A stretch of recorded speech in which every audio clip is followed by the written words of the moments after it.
네, 오늘은 2022년 2월 12일이고, 불편해질 용기라는 이름으로 환경 관련, 쓰레기 관련 활동하고 있는 거를 공유를 하려고 합니다. 우선은 동네에 쓰레기 줍는 활동 한 것을 공유하려고 해요. 여기 내용을 봐주시면 됩니다. 쓰레기가 제 반경 30m 중에서 쓰레기가 제일 많은 골목이 이쪽인데, 매주 주말마다 여기를 주구장창 거의 한 번씩은 판다고 생각을 해주시면 되는데요. 그래서일 수도 있고, 날이 포근해서인지 어떤지 잘 모르겠는데, 조금 많이 깨끗한 느낌이 오늘은 좀 들었어요. 깨끗하다, 다른 골목이 비해 깨끗한 건 아니지만, 마스크나 담배꽁초 이런 거 몇 개 빼고는 큰 쓰레기가 있다거나 이렇지는 않아서 원래 큰 쓰레기가 많았다 보니까 기대치가 낮아서 그런지 오늘 좀 깨끗한데 라는 생각이 들었고, 요거는 이제 죽고 나서 골목길 한번 찍은 거고, 같은 시간에 찍어도 햇빛이 오늘 좀 쨍쨍하게 잘 보인 것 같아요. 그리고 쓰레기 주울 때 오늘은 전체적으로 양이 일반 쓰레기를 버리는 양이 되게 얼마 안 돼서 작은 봉지에 반절 정도 찼는데 담배 꽁초는 확실히 계속 많이 있는 것 같아요. 이거는 주변에 주거를 한다거나 지나간다거나 아니면 일을 한다거나 하는 사람 수 중에 흡연자 수는 동일할 테니까. 그런데 이제 동네 골목 안에서는 흡연을 못하거나 안 하고 집이거나 이렇기 때문에 또 밖에 골목길에 나와서 이제 담배를 피는데 그 꽁초를 집에 들고 가서 또 버리지는 않고, 그래서 이제 밖에 버리는 것 같은데 따로 쓰레기통이 있지가 않으니까 이 부분은 그 지자체 주민센터 민원 제기하면 담배 많이 버리는 데는 담배 꽁초 모으는 쓰레기통 같은 거 조그만한 거를 설치를 해주는 것도 있다고는 들었었는데, 그걸 일일이 할 수는 또 없으니까 그냥 이런 주택가들은 담배를 피는 사람들이 있다 하면 여기 문 옆이나 이런 데 약간 플라스틱 작은 컵이나 이런 머리 버려야 되는 페트병 좀 자른다든지 이렇게 해서 그거를 좀 옆에다가 딱 두고 쓰레기 모아서 한동안 모이면 버린다든지 하면 어떤가 싶었어요. 간혹 가게들 보면은 앞에 큰 통조림통 같은 거 해야 되나? 그런 거 두고 버리게 하기도 하는데, 그런 식으로 해서 쓰레기 모아서 이게 물로는 흘러가지 않도록 하는 게 어떤가 하는 생각이 들었고, 되게 이게 뭔가 오늘 쉬운데 하는 생각을 들었는데, 막판에 이게 주차를 할 수 있는 공간이 있는 골목길인데, 여기가 화단이라고 해야 되나? 이런 게 약간 중간중간 있는데, 아파트 단지나 이런 데도 있고, 이건 아파트 단지 밖인데, 주택가랑 접하는 쪽인데, 여기를 한번 저번에도 치웠었는데, 여기 막 쓰레기통처럼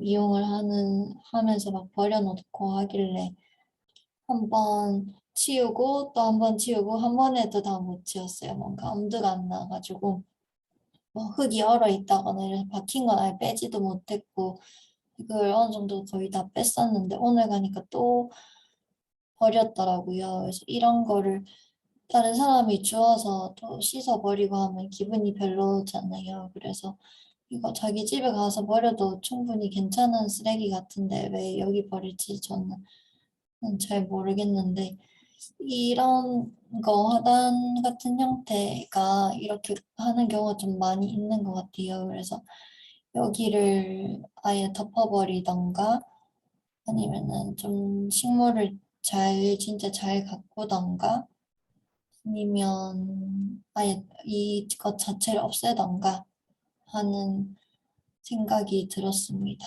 그래서 이런 부분들도 계속 생각을 해봐야겠다 이런 생각이었고요.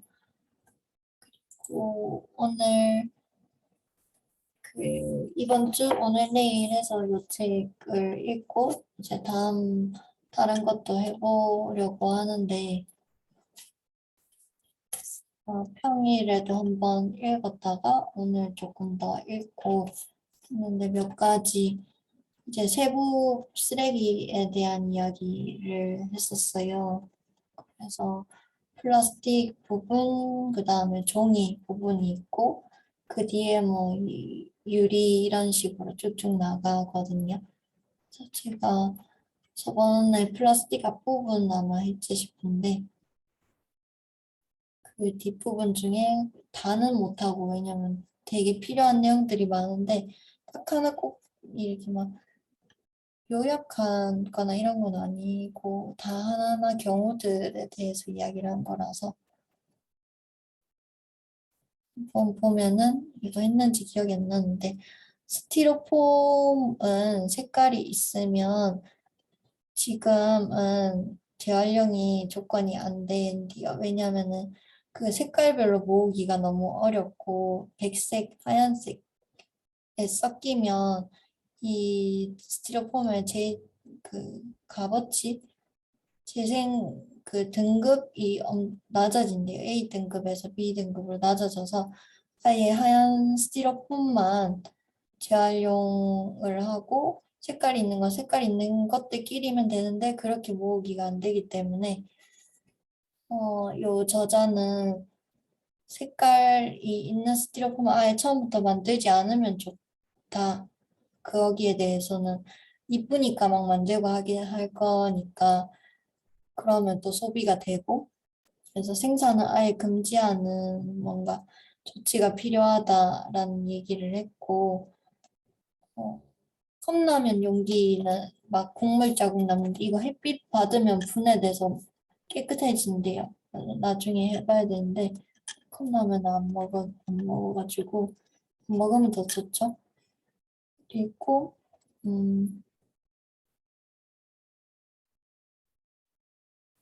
그 과자나 라면 스프 봉지 이런 거 어떻게 재활용되나요? 이렇게 물었는데 재질별로 선별을 비닐도 해야 재활용이 되는데 비용이 많이 들어서 잘 안 된다.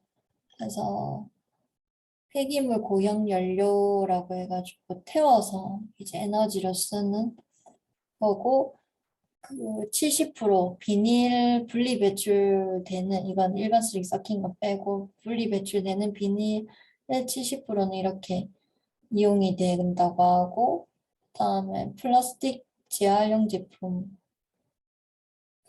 비닐에 녹여서 만드는데 가정에서 분리 배출되는 비닐 중에 25%가 이런 식으로 된다고 하고 그다음에 플라스틱 분해 기름에서 열로 분해를 해서 기름 상태로 돌리는 그러니까 석유로 플라스틱을 만들었는데 분해해서 다시 석유로 만드는 이런 부분인데 이거는 5% 정도만 차지하고 있다라고 해요. 그래서 뭐 환경부가 플라스틱을 기름으로 분해하고 그거를 다시 플라스틱을 만드는 방법 활성화하겠다고 발표를 했다고 하니까 이런 부분도 좀 알아보면 좋겠다 이런 생각이 들었고 음,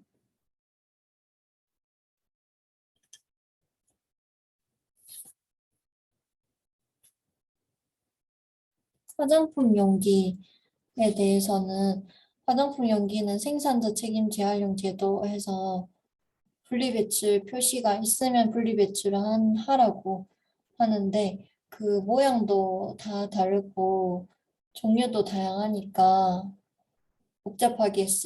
복잡한 재질을 사용하고 여러 개 쓰기도 하고 이래서 재활용이 안 되는 경우들이 많이 있다고 하는데 우리가 살 때 그 재활용을 해야 되는 의무 값을 받은 거기 때문에 낸 거기 때문에 그 분리 배출을 해서 그 생산자들이 분담을 하도록 해야 한다라는 거고, 음, 어떤 회사는 판매점을 통해서 빈 용기를 모은대요. 그래서 재활용하는 사업을 하기도 한다고 해요. 이렇게 하면 진짜 좋은 것 같아요. 내가 어떤 특정 브랜드 제품을 쓰는데 거기서 빈 용기를 모은다. 그러면은 그걸 또 똑같이 사용을 할 수 있다. 이러면은 에너지도 절약되고 이 회사도 새로운 용기 만드는 것보다는 이렇게 하는 게 물론 비용은 또 어떻게 되는지 모르지만 이렇게 하는 게 환경이 훨씬 좋고 이미지도 좋고 사람들은 또 쓰레기 부담도 덜하고 이런 부분이 좋을 것 같습니다. 그다음에 생분해성 플라스틱 컵 이런 걸로 이제 바꿔서 쓰는 카페들 있고 하잖아요. 그리고 옥수수 전분으로 만들었다. 그래서 생분해되는 비닐이다. 이런 것들이 나와서 이제 기존의 비닐이나 플라스틱보다는 이걸로 쓰자라고 하는 게 있는데, 그거와 원래 지금 보통 쓰는 거의 차이는 생분해성이 짧은 기간에 최종 분해가 이뤄진다는 거예요. 그래서 생분해서 플라스틱은 58도에서 6개월 동안 90% 이상이 분해될 때 인증받는 거래요. 그럼 6개월 동안 90% 이상이면은 괜찮은 것 같은데 문제는 58도니까 그냥 땅이나 물에 버리면 58도 될 리가 된다 해도 6개월 동안 유지될 리가 없잖아요. 그래서 결국은 이것도 어, 약점이고 그렇다고 합니다. 그래서 아직 대안이라고 하기에는 부족하고 전용 재활용 시설도 없고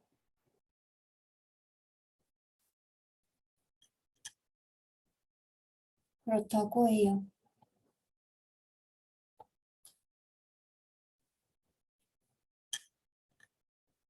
어, 그래서 종량제 봉투로 배출하도록 하고 일회용 컵이 우리가 다 뭐 투명이어서 재활용 될 것 같지만 재질이 다 다양한데 그거를 소각장 분리배출하는 곳에서 분리수거하는 곳에서 잘 구분이 안 되기 때문에 일반 쓰레기를 많이 빠진다는 거 그런 것들 보면 그냥 플라스틱이든 생분해성 플라스틱이든 안 쓰는 거 무조건 강하게 해야 되는 것들 얘기를 하고 일회용품에 대한 이야기 다회용 컵이나 용기를 사용하는 이 부분이 되게 좋았는데 일회용을 사용하는 게 멋있는 게 아니라 다회용 컵이나 용기를 사용하는 문화가 품위 있는 고급 문화라는 부분을 좀 부각시키는 그런 것들에 대해서 얘기를 했어요. 그래서 스타벅스가 그런 거를 잘하죠. 그래서 뭐,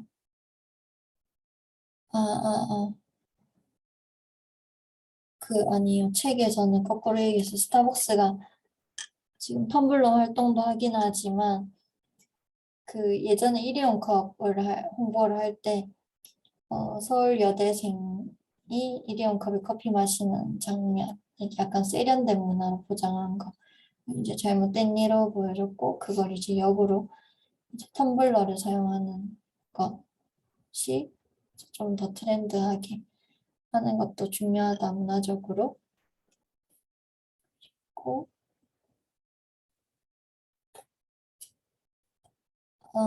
일회용 종이컵은 당연히 재활용 되느냐 했을 때, 비닐 코팅된 부분이 적으면 재활용은 가능하나, 어, 가능하다. 근데 패스트푸드점에 보면은 이렇게 감자튀김 있는 그런 거 만져보면 양쪽이 다 맨들맨들하잖아요. 그게 비닐 코팅이 양쪽이 된 거. 네. 아니면은 콜라 컵 이런 거 종이컵도 양쪽에 미끌거리는 그거는 재활용 어려워서 이제 모으긴 하지만 쓰레기로 본래 분리를 해야 된다고 합니다.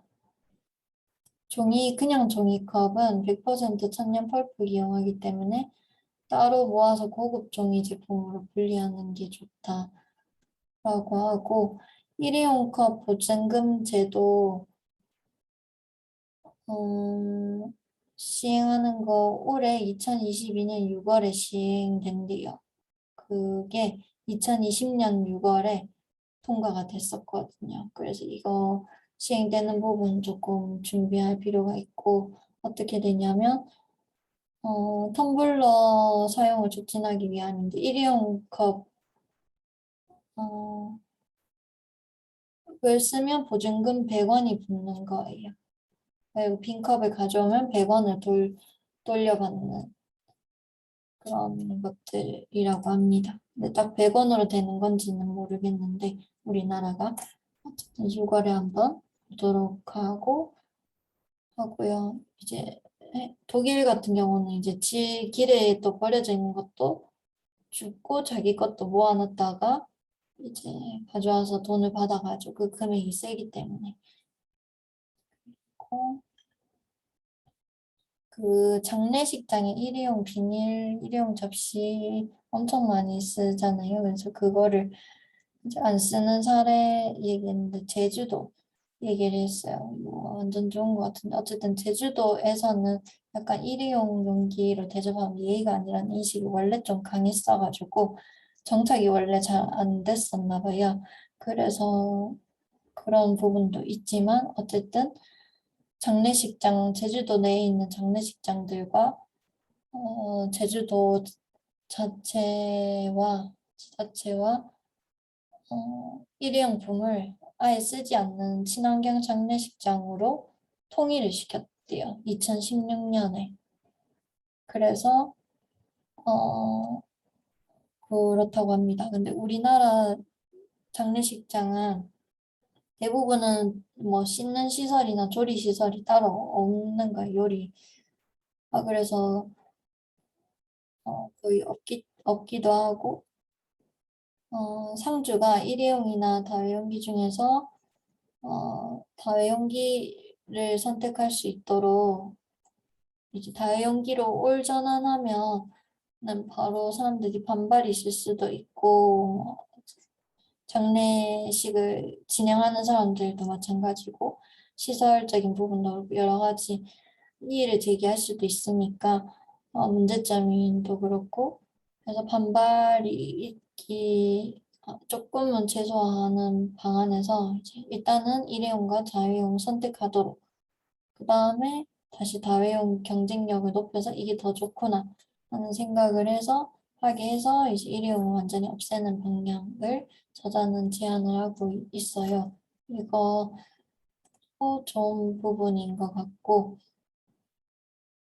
음, 다회용기 사용하는 부분에 대한 사업을 희망하는 청년들도 꽤 많이 있고 이 산업이 좀 커질 것이다. 근데 이 산업 저도 되게 눈여겨봐지는 부분인 것 같아요. 이제 전문 업체가 있고 이제 그릇을 빌려주고 거기서 이제 사용을 하면 용기를 회수해서 세척 소독을 해서 다시 주는 이게 우리가 배달 음식도 많아지고 일회용품에 대한 이제 한계치도 다들 알고는 있고 근데 막 써야 될 거는 많고 이래서 이제 다 수거해서 씻고 다시 돌려주고 이런 시스템의 사업이 또 많이 생길 거라는 얘기를 들었던 것 같습니다.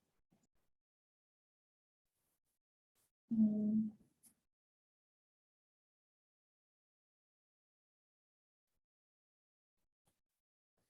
고, 쓰레기 제로 매장 지정 제도 이런 거 도입하면 좋겠다. 그러니까 쓰레기 줄이려고 노력하는 매장에 정부 지자체가 재정적으로 지원을 해줘서 예를 들어서 대형 매장 내 입점을 의무화한다든지 이런 거를 해서 사람들이 쉽게 접근할 수 있도록 해야 된다.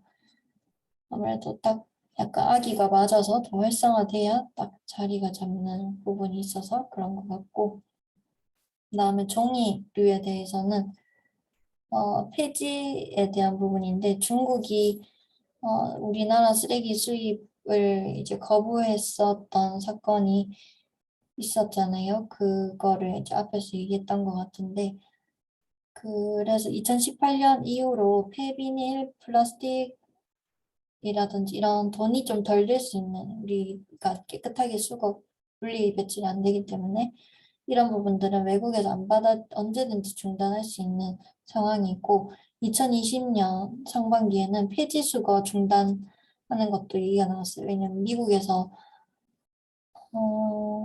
또 그렇고 품질이 나쁜 종이가 또 너무 많아서 그 처리하는 게 어려워서, 그렇기도 하고 우리나라에서도 뭐 해외에 깨끗하게 품질 좋은 종이를 가져와서 비싸게 뭔가 고품질로 만들 수 있는데, 우리나라 거 또 우리나라 일단 양이 많으니까 가격이 막 떨어진다고 해요. 그래서 고물상에서 나오는 폐지는 종류별로 잘 선별이 되고 이물질이 적은데, 아파트의 폐지는 막 섞여서 혼합 폐지가 되기 때문에 값어치가 많이 떨어진다. 그래서 이제 요즘 아파트들은 조금 더 종이를 더 분리하는, 박스는 따로, 뭐 그 외 종이는 따로 이렇게 분리하는 거를 하려고 한다 하고, 폐지 가격이 낮아졌다고는 알고 있었는데 너무 낮은 것 같아요. 그래서 2017년에 1kg당 110원이었는데, 고물상에 팔게 되면, 이제 폐지를 주워서 팔게 되면 2020년에는 50원으로 줄었대요. 1kg에 50원이에요. 1kg 모으기도 쉽지가 않을 수 있는데, 주택가를 돌면서 한다는 것은 아파트는 따로 하니까. 그러니까 그러면은 50kg를 모아도 2,000원을 못 받는다는 계산이 된다고 합니다. 그러니까 엄청 문제죠. 일을 하지만 그만큼 돈이 안 되고. 그래서 보통은 나이가 있으신 분들이 많이 죽는데, 이분들이 좀 더 안전하게 일할 수 있는 다른 일자리들이 많이 늘어나기도 해야 될 것 같고, 종이값은 또 시장이 마음대로 올라가는 건 아니어서 약간 그런 생각이 들었었고, 종이로 된 테이프는 박스나 이런 데 붙여져 있으면 굳이 안 떼도 종이에나 되지 않는가 하는 질문이 있었는데, 종이든 비닐 테이프든 떼야 한다라는 얘기를 했어요. 왜냐하면 종이 재질이더라도 그 접착제가 이제 뭐 비닐 같은 역할을 하게 될 수도 있고, 그래서 재활용이 진짜 잘 되려면 종이 테이프에다가, 그다음에 종이 테이프 자체가 재활용 가능한 재질이어야 하고, 접착제도 물에 잘 분리되어야 하는 친환경 제품이어야 되는데, 그게 아닐 수도 있고 우리가 모르기 때문에 테이프를 무조건 떼고 버리는 걸로 얘기를 하고요. 우유팩은 안에 뜯어보면 안에 하얀색, 그리고 뭐 주스팩 이런 거 뜯어보고, 뭐 초코우유팩 뜯어보고 하면 안에 약간 은박지색 이런 게 있는데, 은박지색이 멸균팩, 하얀 종이가 그냥 뭐죠? 종이팩. 아니다. 살균팩.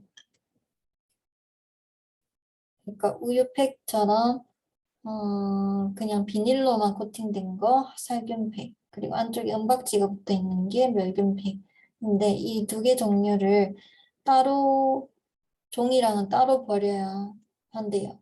근데 저도 엄청 그냥 종이랑 같이 버렸는데 몇 개 안 나오니까 따로 수거하는 데도 있는지 몰랐고, 근데 이게 그냥 종이랑 섞이면 얘네는 비닐류가 섞여 있는 거기 때문에 그 물에 풀리는데 시간이 많이 걸려서, 일반 종이랑 섞이면은 재활용이 등급이 엄청, 그거 막 재활용이 어쨌든 잘 안 된대, 물에 잘 안 녹아서. 그래서 이것끼리 또 모이면, 종이팩끼리 모이고 멸균팩끼리 모이면은, 같은 재질끼리 모이면 이제 재활용이 잘 되도록 할 수 있다. 그래서 살균팩이랑 멸균팩이 뭐가 다른가 했을 때, 어, 그 코팅 비닐이 사용된 비율이 다르대요. 비율. 그래서 이제 물에 녹는 속도가 달라서 이거를 따로 하는 게 원래 좋고, 제로 웨이스트 샵 이런 데 보면은 따로 멸균팩 받아요, 뭐 살균팩 받아요 이렇게 이야기도 하고 주민센터도 다는지 제가 잘 모르겠는데 주민센터에도 이렇게 모아서 가져가면 거기서 수거해서 한꺼번에 이렇게 배출하는 이런 거 보고 뭐 멸균팩 분리 배출 무슨 지점 이런 식으로 해서 여기에 가면 버릴 수 있도록 해서 거기서 모아서 버리는 거죠. 왜냐 하나 내놓는다 그거를 이제 그 재활용한 곳이 잘 도착하고 이런 게 아니니까 모아서 하는 걸로 해서 보통은 그 종이 우유팩 이런 거 많이 쓰는 쪽 카페나 음식점 등에서 거점 기간이 되면은 좋다. 그래서 이런 게 의무화되면 좋겠다 하는 얘기들도 있더라고요. 그다음에 영수증 이 엄청난 안 그래도 영수증을 안 받는 운동을 하는 분을 들은 적이 있는데 저는 아무 생각이 없었었는데 영수증이 진짜 어디 증빙용으로 해야 될 게 아니면 발급을 안 해야 된다 는 얘기를 하는데 우리 뭐 살 때마다 요새 카드를 진짜 많이 쓰고 뭐 현금 할 때도 좀 그 영수증이 나오긴 하지만 이거는 찢어서 그냥 쓰레기로 버려야 돼요. 비닐처럼 이렇게 되어 있어가지고. 근데 이 양이 우리나라 한 해 영수증 양이 9,358톤이래요. 그래서 그냥 돈으로 얘기하면 1,031억 원, 온실가스 배출량으로 2만 톤 정도 된다고 해요. 그러니까 종이 영수증 만들려고 12만 그루 이상의 나무를 베어야 한다. 그러니까 이렇게 표현하니까 약간 체감이 되지요. 그래서 종이 영수증을 사용하지 않도록 해서 2019년에 정부에서 대형 유통사 13곳이랑 협약으로 해서 종이 영수증 없애기로 했다고 해요. 그래서 이 모바일 영수증 받는 걸로 아마 어디 가면은 모바일로 영수증 주는 그런 거를 느끼셨을 것 같아요. 그게 다 정부가 종양수정 없애는 걸로 체결을 한다든지 약간 의무도 되는 것도 있고 그렇지 않은 가게들이 훨씬 많죠. 그래서 소비자들이 영수증은 됐어요. 거부하는 것 필요하다라고 합니다. 휴지는 종량제 봉투로 버려야 되는데 일회용 휴지 대신 손수건 사용하는 것도 대구에도 제로이스트를 지향하는 가게들을 보면은 제 카페인데 세면대가 바로 가게 안에 있고 거기 손 씻으면 그 가제수건이 여러 개 있어서 그거 하나 해서 손 닦고 거기 또 다시 반납을 하면 되는 식으로 하고 있어서 그런 부분들도 참 좋은 것 같습니다. 그래서 조금 더 불편해지고 좀 더 부지런해지고 이런 부분들이 있지만 서로 그런 거를 바라는 게 공유가 되면 좀 더 같이 소비하는 사람도 생산하는 사람도 잘 맞출 수 있을 것 같다 생각이 들었고 좀 요구도 해야 되는구나 생각도 있습니다. 다음에는 유리 부분이랑 금속 이런 것들, 폐가전 제품 이런 거를 할 것 같아요. 요거 내일까지 읽고 그 뒤로는 뭐 짧게 짧게 공유를 하거나 하게 될 것 같습니다. 내일은 일지도 공유를 하도록 하겠습니다. 이상으로 마치겠습니다.